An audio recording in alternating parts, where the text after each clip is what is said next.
tindakan-tindakan kejahatan yang bertentangan dengan moralitas Kristiani tentunya itu kan banyak ya. Tapi kenapa abang lebih menekankan anti korupsi? Ya baik,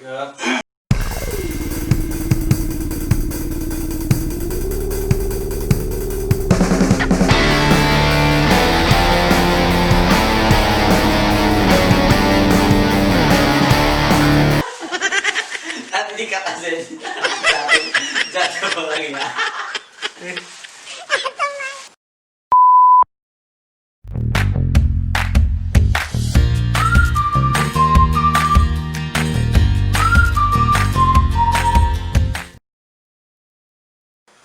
Selamat malam, Abang Siddiq. ya sambung bang, cemeng. Nah, kita kan kemarin kan sudah ngobrol banyak tentang panggilan. Nah, bagaimana menjalani proses panggilan di Seminari Tinggi? Tentu prosesnya ya tidak mudah, ya tidak cepat ya, agak cukup memakan waktu yang lama. Nah, dalam proses perjalanan panggilan itu, abang kan pasti punya perhatian khusus terhadap dunia ya. Nah, saya pernah mendengar bahwa abang ini seorang pegiat anti korupsi. Kenapa harus anti korupsi? Nah, kenapa harus korupsi yang menjadi fokus abang lah untuk segera dihilangkan dari karakter manusia? Kenapa harus korupsi? Baik ya, memang sebenarnya sih kalau soal pegiat ya, memang ya ini menjadi perhatian kita juga ya sebagai warga negara Indonesia. Terus berempati dengan situasi yang ada di negara kita. Kebetulan ya ketika saya menuliskan skripsi saya, memang saya memilih tentang korupsi ya. Waktu itu saya tertarik dengan nota pastoral Konferensi Wali Gereja Indonesia ya. Saya melihat bahwa Gereja Katolik Indonesia sudah sangat getol ya bersuara untuk tentang bagaimana cara untuk mencegah dan memberantas korupsi di negara kita yang ada ini ya. Bagaimana keterlibatan gereja ya, peran gereja untuk berupaya memberantas persoalan korupsi yang sangat marak dan masif yang terjadi di Indonesia ini kan. Itu latar belakang yang sehingga membuat saya tertarik untuk menjadikan itu sebagai sebuah karya ilmiah ya, dalam bentuk skripsi. Waktu itu saya membuat judul tema skripsi saya tentang korupsi sebagai tindakan kejahatan yang merusak martabat manusia. Menurut nota pastoral Konferensi Wali Gereja Indonesia tahun 2017 yang dikeluarkan nota itu. Di situ saya melihat, saya tertarik ya dengan nota pastoral itu yang berbicara tentang korupsi. Dan uniknya nota pastoral tahun 2017 tentang yang dibicarakan oleh para uskup ini secara khusus berbicara tentang korupsi. Tidak seperti nota-nota pastoral yang sebelum-sebelumnya berbicara tentang korupsi hanya sebagai semacam tidak begitu mendalam, hanya menyinggung tentang korupsi seperti itu saja ya, nota-nota pastoral. Tapi di tahun 2016, mulai dari tahun itu sampai ke tahun 2017, itu menjadi fokus perhatian Gereja Katolik Indonesia. Ada apa di situ? Saya bertanya, kemudian inilah yang membuat saya tertarik dan saya suka tentang itu. Untuk berbicara tentang korupsi itu apa sih yang menjadi sebuah kerugian besar? Korupsi itu kan tindakan kejahatan ya. Tindakan kejahatan, karena kalau kita mengkorupsi apapun itu, mengkorupsi waktu, mengkorupsi material, mengkorupsi apapun itu kan dengan sendirinya tanpa kita sadari kita merusak martabat diri kita sendiri ya sebagai manusia.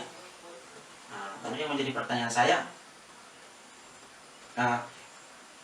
bagaimana kita sebagai seorang calon imam membentuk diri untuk supaya kita itu bisa membangun karakter yang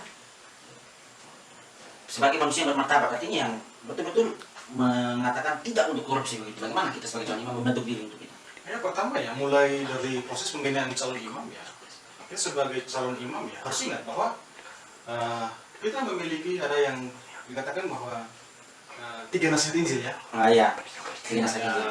Di situ ada Dan kemuridan, ada ketaatan, ketaatan, ada kemiskinan, Oke. dan ada hidup hidup selibat. selibat.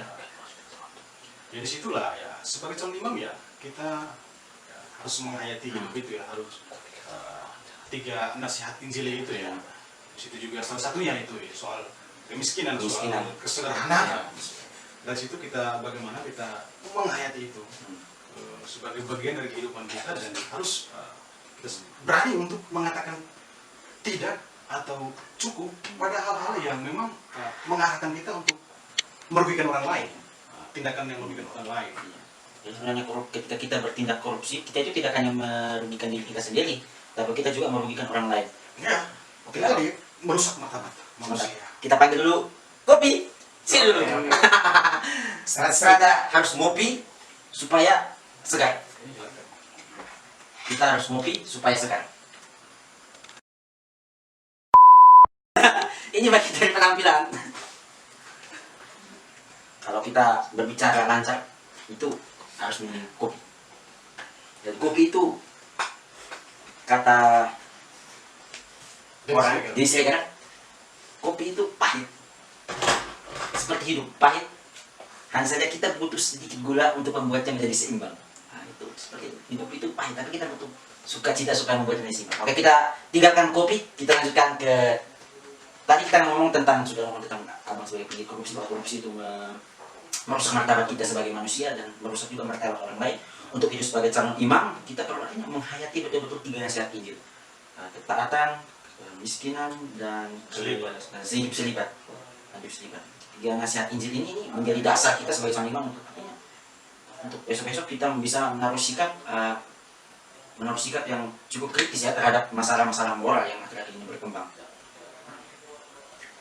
Selain korupsi, abang punya nggak perhatian khusus terhadap masalah moral yang akhirnya betul-betul sebagai calon imam ini harus menjadi prioritas atau menjadi dorongan saya untuk akhirnya untuk mengajak semua orang untuk menolaknya?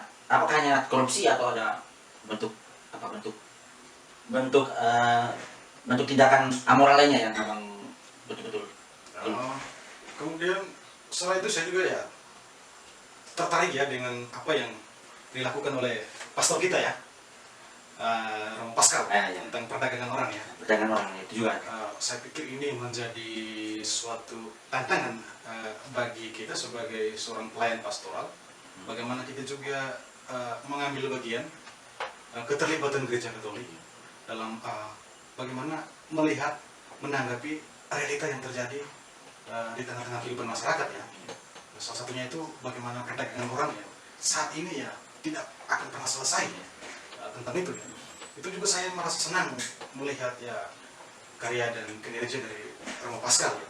Itu juga menjadi sesuatu yang juga mendorong saya untuk menaruh perhatian besar soal perdagangan manusia itu ya. Human trafficking. Iya. Perdagangan manusia ini kan ini juga sebenarnya tindakan kejahatan ya. Tindakan kejahatannya. Karena kita itu kan tidak punya hak untuk mengambil kodrat orang, untuk membunuh kodrat, untuk mematikan martabat kodrat orang, itu kan kita tidak punya. Nah, hanya saja kan terkadang manusia ini kan punya nafsu duniawi yang tinggi mungkinnya seperti itu, jadi menggagalkan segala cara untuk mencapai kesuksesannya.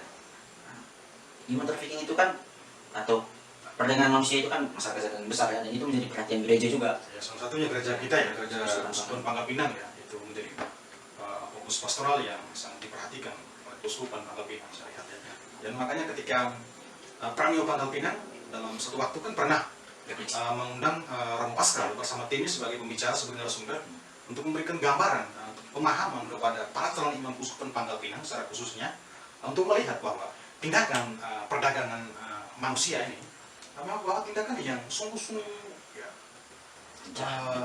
katakanlah ya jahat ya, sungguh-sungguh ya jahat betul, karena ini berkaitan dengan manusia.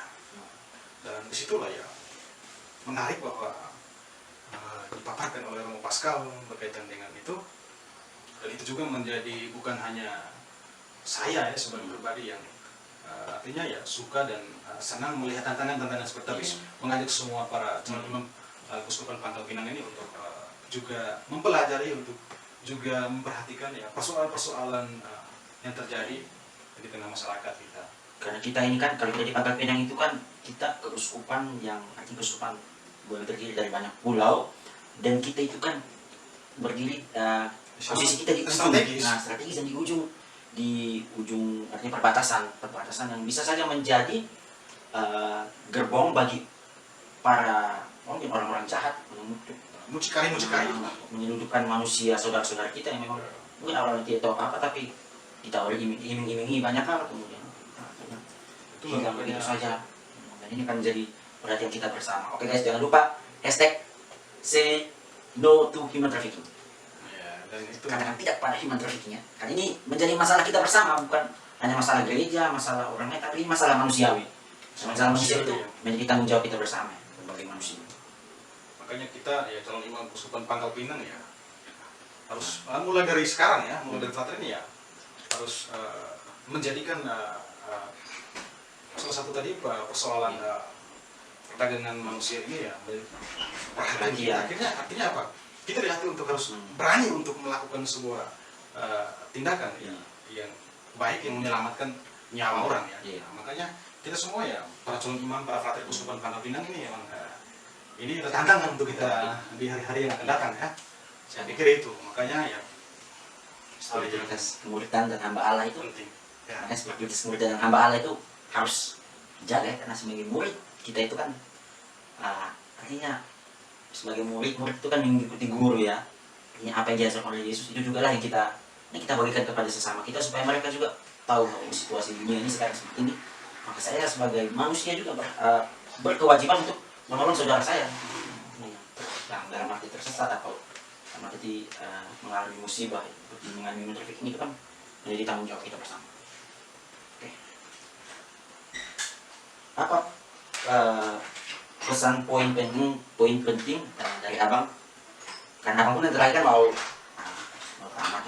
akan berpastoral di area wilayah Keuskupan. Nah, pesan-pesan penting untuk abang, untuk para calon imam, untuk para calon imam Pangkal Pinang yang artinya masih berjuang di sini. Nah, nilai apa yang menurut abang artinya harus penting bagi kami untuk kami hidupi, supaya kami juga bisa artinya ketika naik tingkat, kami juga punya wawasan, kita tuh sebagai calon imam kita sudah harus memiliki pandangan bahwa tindakan-tindakan amoral yang tidak bermoral itu harus kita tentang betul. Nah, itu nilai-nilai apa yang harus kami kembangkan sebagai calon imam? Ya, kalau memang ya berkaitan dengan itu, saya pikir ya mulai dari sekarang lah kita sebagai calon imam Keuskupan Pangkal Pinang ya harus sungguh-sungguh menata diri dengan baik, memposisikan diri bahwa saya adalah seorang calon imam, bahwa tantangan-tantangan yang terjadi pasti ada dalam ritme panggilan ya. Saya pun ketika mulai dari seminari menengah sampai ke tingkat 6 ini juga pasti banyak pergulatan-pergulatan hidup ya, tantangan-tantangan entah itu dari dalam diri saya maupun dari luar. Dan bagaimana saya melihat itu bukan sebagai sesuatu yang meninabobokan saya atau sesuatu yang menjatuhkan saya sehingga saya tidur dalam keadaan seperti itu. Tapi pengalaman-pengalaman hidup, entah itu suka, entah itu apapun yang menjadi persoalan hidup saya harus menjadikan itu sebagai motivasi saya untuk bangkit, untuk bangun dan berdiri dengan tegak, melangkah maju ke depan.